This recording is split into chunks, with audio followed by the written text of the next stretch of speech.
Done a postmortem before.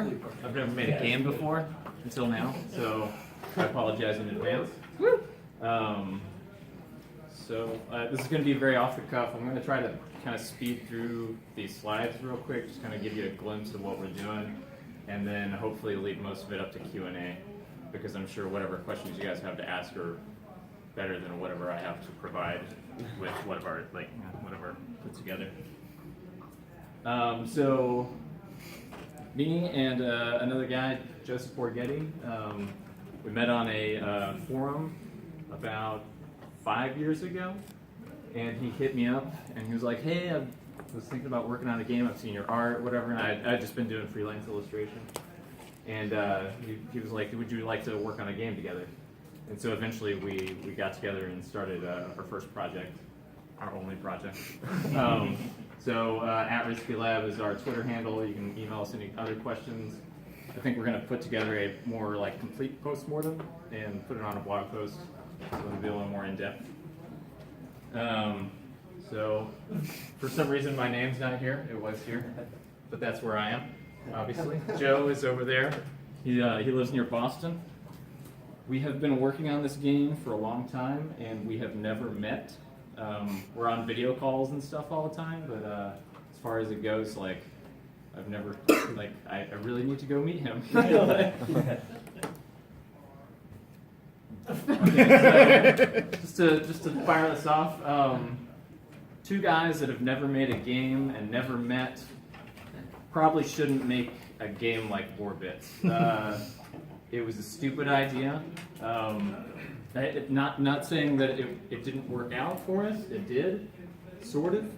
But the fact is, I would suggest everyone, like, if you're going to do something like we did, to make it a very, like, spend 6 weeks on a project, make it very polished, and, like, launch it, fail, and then, like, go on to something else. Like, I wish we had failed, like, 4 projects before we did this, because it's just so stressful.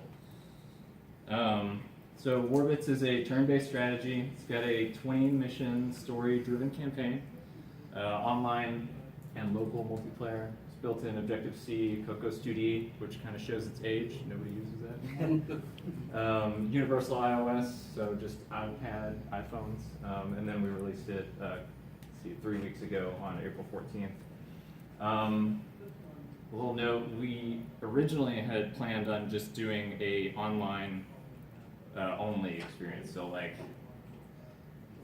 which later we thought that's dumb. We'd need to add like single player content for people to chew on. So that was tacked on probably 2 years into development.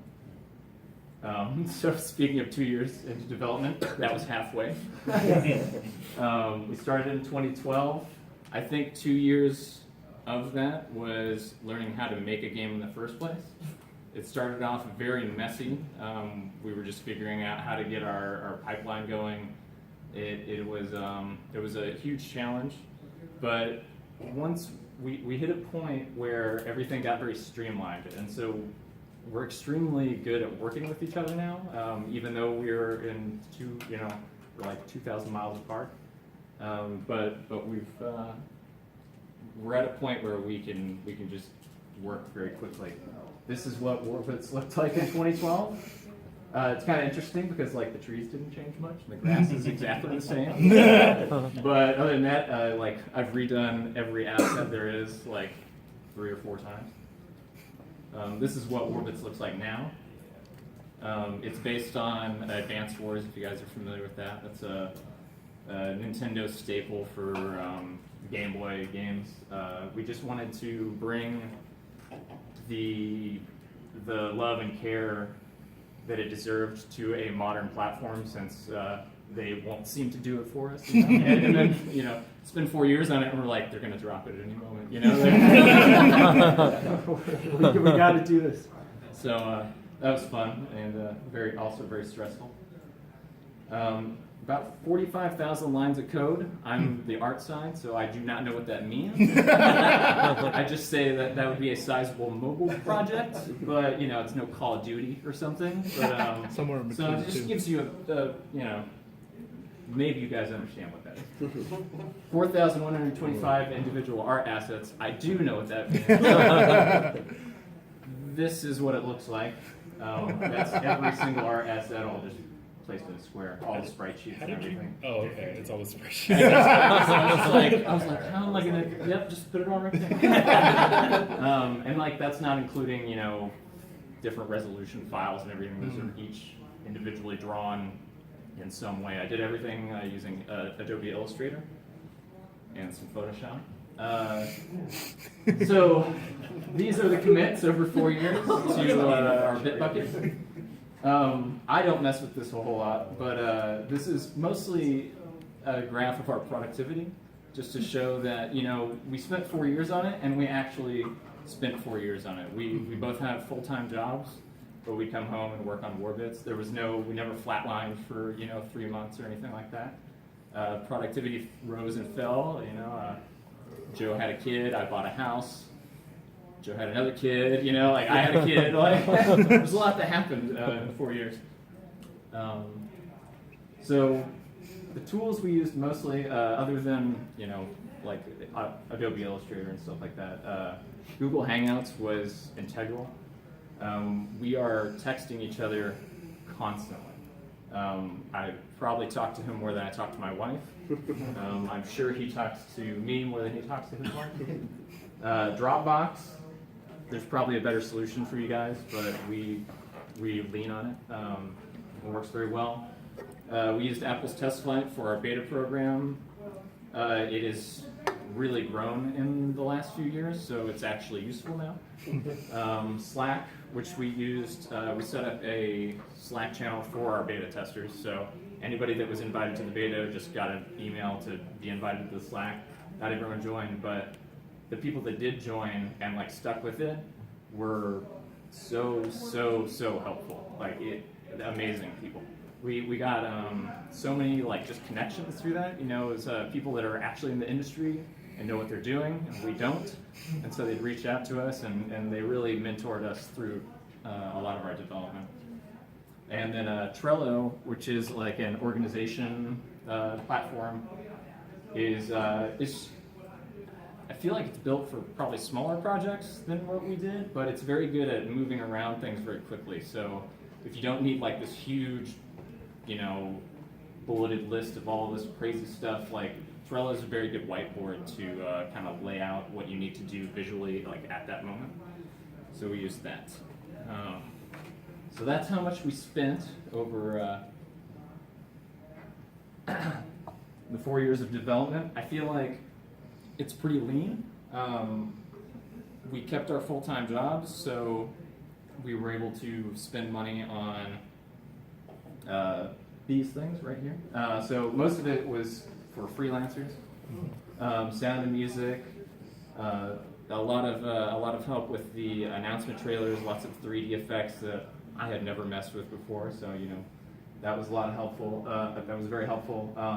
Level design was awesome. We had a beta tester that just started making levels for us. We didn't even ask him, and then we're like, hey, let's pay this guy to make some more levels for us, and he's very good at it.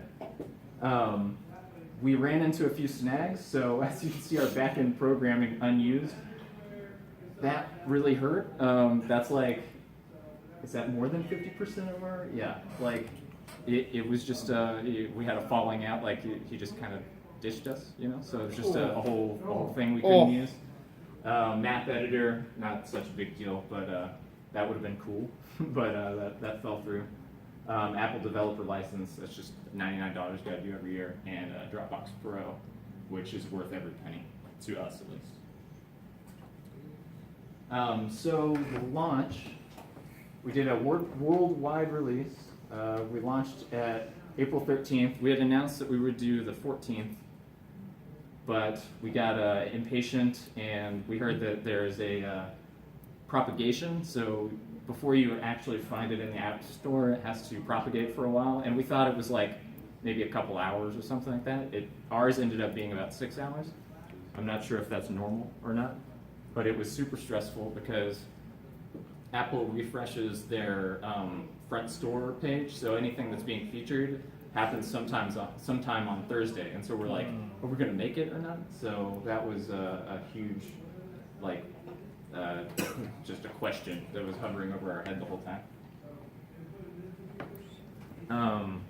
Launched at $2.99, which I think is a great price for a premium game that it's an impulse buy. So that was our reasoning there.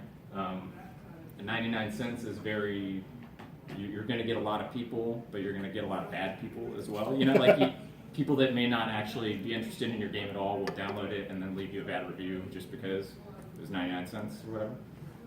And then 2 weeks later, we jumped up to $3.99. So, the launch was super interesting because we started hearing these rumors that something was happening that Thursday that was making us very nervous. There was a lot of people that were told to move their launch out. So we're like, what? We didn't hear about this. Like, why aren't, you know? And so when the App Store was refreshed sometime on Thursday, this is what you saw. So they were doing their apps for Earth. So Kim Kardashian was on there and all sorts of stuff. But so the front page when you first launched was all of their apps for Earth. And then when you scroll down, we ended up getting Best New Games and an Editor's Choice banner. So that was awesome. So like, I was like sitting in bed, like kind of like crying, and then I got there and I was like, okay. And I was like, that's good. We had a few introductions with Apple editors for the App Store. They never responded to us. It was like, hey guys, this is Joe and Reilly. They've been working on this great game for a while. Take it away, Joe and Reilly. And we're like, hey man, look at this. And then nothing, you know? And so leading up to this, we had no idea that we would even be featured. The only thing we got was a notification in iTunes Connect that said, hey, upload some promo art. Please note that this promo art is not guaranteed to be used, or whatever, you know, like, I was like, well, it seems like everyone gets this, or something, you know. But we were extremely fortunate to be featured, and we definitely would not have had the launch without this. And it seemed to work out because they told, you know, there was a lot of big apps that launched a couple weeks after this, and those were the guys that were told to move out. And so we had to compete with a much smaller group, and so we ended up having a very polished game that was, you know, a $2.99 all in. There's no IAPs or anything like that. It's just a good game to chew on, and so I think someone at Apple took notice of that and put us up on the feature. So this is what we ended up getting, which was awesome. Like, I don't even know what to say. We were ecstatic to see that these reviews were so positive. The people loved it. To go back for a second, we actually ended up, because of that Apps for Earth Day, when that all went away, they actually put us back at the top, like where we should have shifted down, and like kind of sales would have started trending down from there. They actually put us back at the Best New Games and gave us our feature again, like where we would normally be at the top. And so sales once again spiked. It didn't quite reach what we did at launch, but it got close. So that was cool. And then obviously, I think reviews drove a lot of sales, because if you look at our conversion rate for App Store reviews and sales, I think it's for every like 115 people, like somebody buys the game. So that's pretty cool. I don't know what that actually means. I mean, it's only $4, only $3, whatever, whenever they bought it. But that seems like a pretty good conversion to me. And with the good reviews, you also get the bad reviews. So we actually we put our trailer up, and like immediately this was like our first or second comment. I was just destroyed. And then later I thought it was funny, so I actually put it in our App Store description as a, like, you know, a full quote. And we actually got a few sales out of that because I saw some forums talking about that. Yeah, they actually put this in the description. That's hilarious, bot. And I was like, God damn. So if I made like $15 off of that, I'm pretty happy. And then you just get people that just don't like it. You just gotta put on your don't care hat and go on with your life. They told you that you had bad grammar. Yeah, right. Yeah. We also got a few like uses profanity, and I'm like, I don't think we do. We do say ovaries at once, talking about flowers. So I don't know. So this is how sales went. We have, as of like a few days ago, 48,000 people have downloaded this app. Blew us away for our first game. We don't know what to say. It was just awesome. So we can't quit our jobs or anything like that. We have families to support. That would be great if we could. But this will help us pay off our houses and all that stuff. So I think this converts to about $100,000, a little bit more than that in proceeds. So and then Joe and I split everything 50-50. So as you can see, we got the Apps for Earth promo ended, and then we got another huge spike. If it weren't for that 2-week feature, we'd probably have maybe 2/3 of that ish. So it converts to a lot of people actually play this game. 423,000 missions have been played, and then 126,000 online turns have been taken. We found that about 10% of the people that download the game will sign up for online and play a match or whatever. We expected that, which is why we added a campaign. People like to be able to play something on the train, without an internet connection. So we're really glad we added that in. So ready to do some Q&A. What's up? You gonna keep making games? Yes, definitely. We're gonna work on a small project. Yeah. Not take Do some 40 jam days. games. Right. If Yeah. only we had jams coming up. Maybe we'll do a if only. jam game. More iOS stuff? We're so comfortable with it, so we might. We would like to do. We would also like to dive into Unity and stuff, so that we could have the possibility to branch out. Either way, we're gonna have to learn a different engine.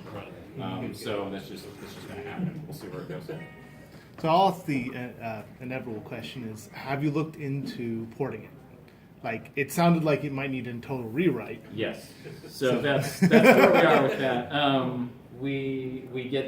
I think we get an email or a tweet or some sort of communication that says, "Are you bringing this to Android?" Like once an hour, I think. Like it just happens. You could set your clock by it, but it's it depends. Like how does anyone answer that? I'd love to, but yes, we'd have to rewrite the whole thing and pretty much start over. What's up? So, I have 2 questions actually. First one, are you cool to make 3D models of your robots? They look really fun to model. I've had a friend do some 3D modeling, and then obviously since we're gonna try out Unity and stuff, I'm gonna start dabbling into that. So yeah, we'll be jumping into that pretty soon. No, I meant, is it cool if I do that? Oh yeah, no, go ahead. Yeah. Second question. So understanding that it would take a very extensive rewrite to port it over to Android. Why? I guess because other apps report, and I don't know what that process is like. So it might just be ignorance. But why didn't you choose to write it? I guess in a way that was more friendly for porting. So there's a lot of things we would have done if we had made a game before. It's just simple as that. We would have localized. We're not set up for localization at all. I would love for people in China are still downloading it and still playing it. They don't know what it says, but they're good at the game. Germany is, Russia. I would love to support those, but the way we made the game is just, it'd be so much work. So we'd have to really put in a lot of time, and we're kind of done with it for now. We'll do some content updates and stuff like that, but we kind of like to set it down for a little bit. I mean, have you thought about paying another company to do the porting for you? We need to research that. Okay. We haven't. Yeah, we thought about it. Haven't researched it. Yes. So what was your marketing strategy like during and after launch? We didn't have one. No. Yeah, mostly Twitter is what we focused on, and even that was marginal results. And then like John, we sent out tons of emails to press. If you're making a mobile-only game, just be prepared to be ignored by every major gaming. I think we got an IGN Italy article. Like that's cool. I like those guys in Italy, but I really would have liked the regular IGN to do it too. So it's just a thing you got to deal with. Unless you got like a real viral sensation or something like that, you'll probably be ignored. But like I said, just social media mostly. Yes. Can you talk a little bit about how much success you had with places you posted? Like I know you guys had a TIG source post that you kept up with for a bit, and like how did that stuff work? So I think I like TIGs. We kept a devlog, but it was our like secondary devlog. We had the forum that Joe and I met on. It's a private forum. We have a devlog there that's like spans forever. And it actually, you could go through it and chronologue all the work we've done. TIGS was like kind of more of a curated one. As far as a marketing standpoint, I wouldn't recommend it. Like, there's a few like amazing pixel art games that'll like just get a lot of attention just because they're cool pixel art. But as far as just like putting your game up there, I mean, if that's where you want to, keep a record of it, that's awesome. To be able to look back at it, that's very, very helpful. But as a marketing standpoint, I wouldn't recommend it. What I would touch arcade forums. If somebody makes a thread for you, like I never liked making a thread for ourselves. I like it to happen organically. But jumping in there, giving away promo keys, answering questions, they love that, and you'll see that in the reviews. We're very quick with support emails, and we'll get people will change their reviews to like a 5-star review because we fixed their bug, and they're having a great time now. So that's always awesome. Yes, sir. So in one of the last meetups you presented, you said you've got like 500 beta testers on Reddit and Touch Arcade. I think it Yes. was. So how did you get those? all we did was we made a little Google form, it's a little free to make form. Just had a first, last name, and your iTunes email, and we just made that form, posted it publicly. We made a bunch of them for each specific. So like this one went to Reddit, this one went to Touch Arcade, this one went to Twitter, and we tracked those. And people just signed up, and we just invited people in waves. So like we'd go and invite 100 people at a time. Let them play for a little bit, fix whatever needed to be fixed, invited 100 more. So How did you get them though to sign up? It was just just posted it up there, and people will spread that around. It just happened. Yeah, we didn't push it a lot or anything like that. Touch Arcade, actually, when we announced our launch date, I think, or maybe we just talked about the beta. Either way, they had made an article that linked to the thread that had a link to the forum, and we got a ton of signups through that. So like that, and that was a very involved process. So we got a lot of good beta testers out of that because they were actually like, I want to do this, like they went through a lot of steps in order to sign up. So that was really cool. Yes. So I'm totally I'm familiar with what the market process is like for like iOS games and stuff like that. So what is the market cycle like, or what are you expecting? Because I know like with PC games and like that, there's usually a really long tail. Is that the case with iOS games? Probably not. we've only been out for 3 weeks. Sales spiked at about. I can go back to So, They don't take it. Okay. I like to sleep. Gotcha.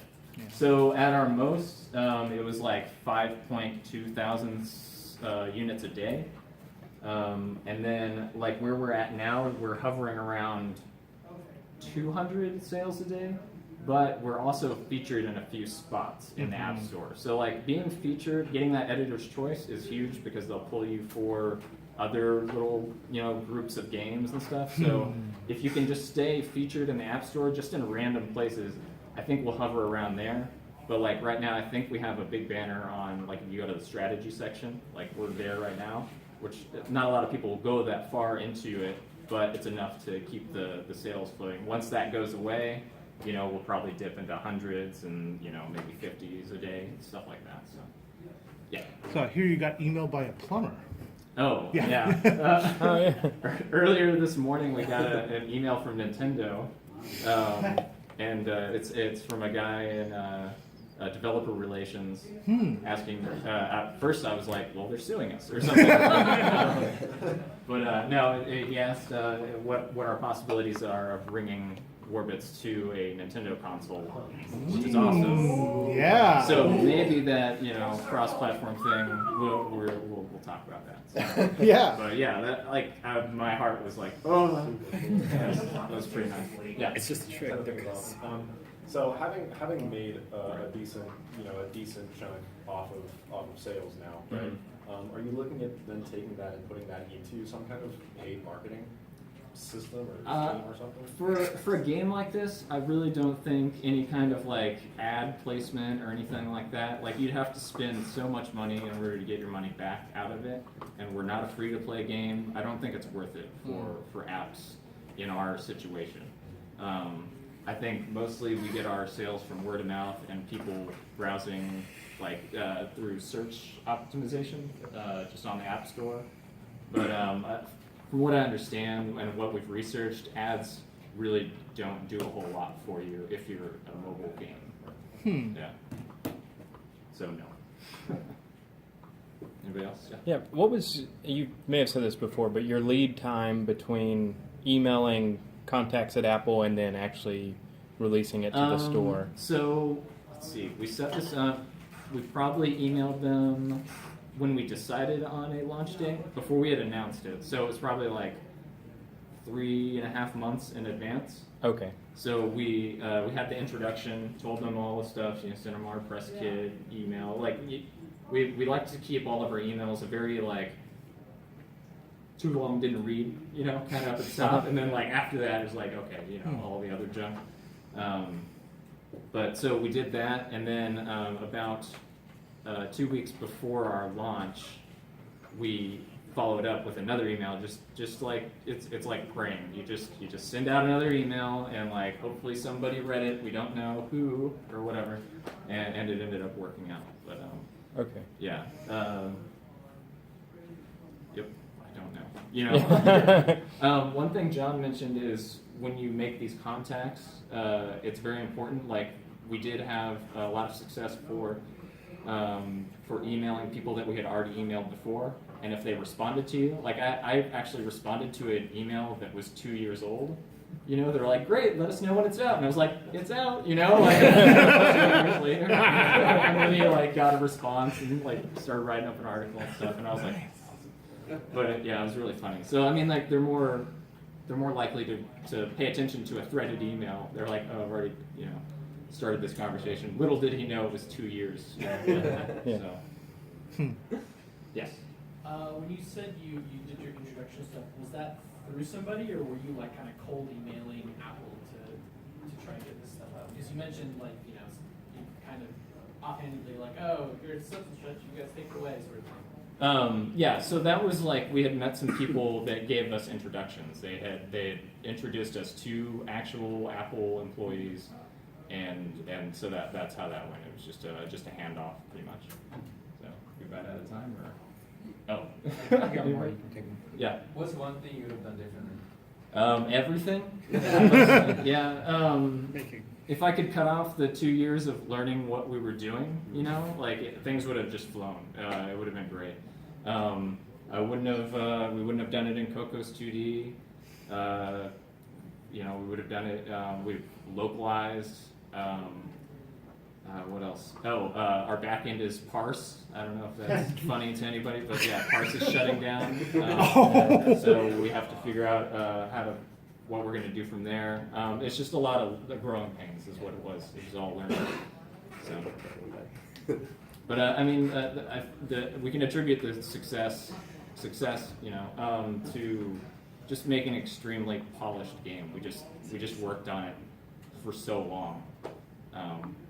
If it had failed, man, it would have been pretty bad. So, which is why I don't suggest anybody do what we did. It looks way too good to fail. Yeah, that's what you always think, and then you're like, because I'd be sitting up at night and I'm like, this is gonna bomb so hard, you know, like it's just a thing you go through. Alec, nope. Well, I was Yeah. just going to comment when you said you wouldn't use Cocos 2D. I mean, looking back, do you think Cocos 2D was a bad choice at the time? I mean, No, what else was there? not at That the seems like time. a good No, choice. it's just we spent 2 years and Yeah. Cocos 2D kind of moved off to the side. Unity came in, but Unity 2D wasn't there yet. You know, it's just it's hard to plan for the future, Yeah, especially when you've never made a game before. But you know, if you're more experienced, then obviously you know what you're going to try to You handle. probably still would have chosen Cocos 2D. Yeah, probably. But we also may have finished it in 2 years. You know, so. Yeah. So, is that it? Oh, yeah. Do you think you're gonna expand your team, or is it you still gonna try and just run into a two-man job with the freelancers on the side? I think doing Yes, we're retiring. doing a two-man team, we work very well together. We have a very similar work ethic. So bringing anyone else on the team, I think, would be kind of hard. And then once you have your people, like your freelancers, like the freelancers that we ended up with, amazing. You know, you can hand them stuff, they get it done. It's just fantastic. So like once you have somebody that's doing key art or whatever, music, like you use them. Yeah. So you said you had you and your partner were both doing full-time jobs Mhm. while you were developing this. Yep. What was that work-life balance like? It was like work, like balance, yeah. Very little interaction with our families, which was unfortunate. Yeah, we'd come home and like get in our caves, and usually we'd like pop on and like be on a voice call, and we could hear each other breathing while I'm like clicking around and stuff. So Was it like a structured like 5 hours a night kind of thing? Or no, was it just no. like- We'd like play for a little bit, play a game of Dota, Yeah. like then work some more, maybe go watch a show with our wives, and then go back to the cave. Yeah. Relatable. Yeah. Good. All right, Thanks, guys. Thanks.